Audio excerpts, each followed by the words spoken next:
Salam sahabat-sahabat Kristus. Bertemu kembali dalam sapaan Jemaat hari ini dengan tema pengampunan yang membebaskan. Saudara pasti pernah mendengar sistem politik apartheid di Afrika Selatan.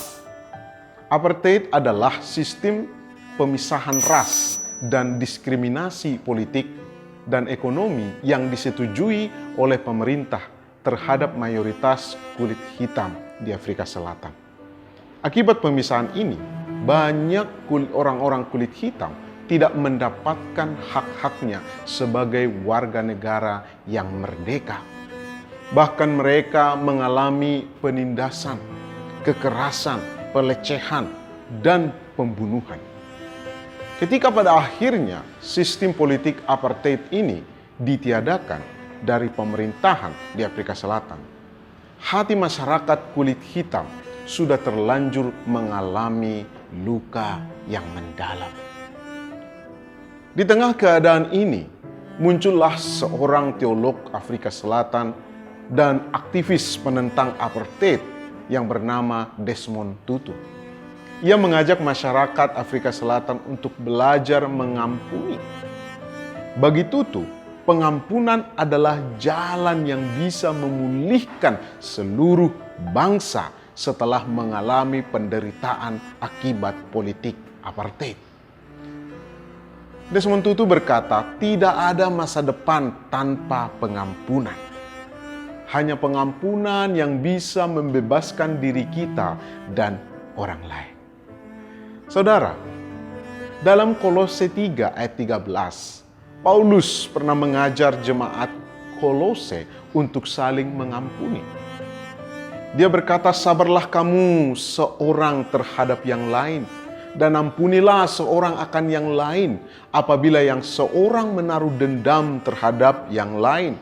Sama seperti Tuhan telah mengampuni kamu, kamu perbuatlah juga demikian.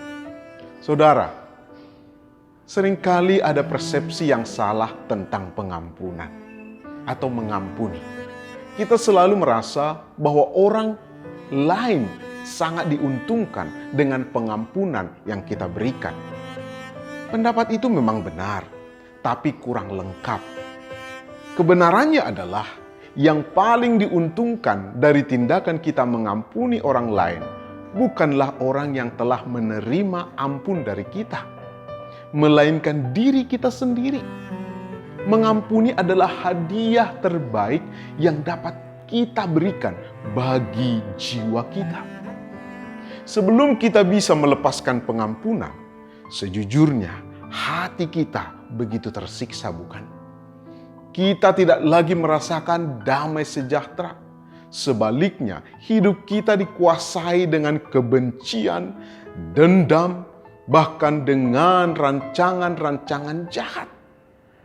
Lalu ketika kita bisa mengampuni orang lain, semua konflik hati yang sedang berkecamuk itu terlepas dari hidup kita, sehingga ada kelegaan dan kedamaian yang luar biasa.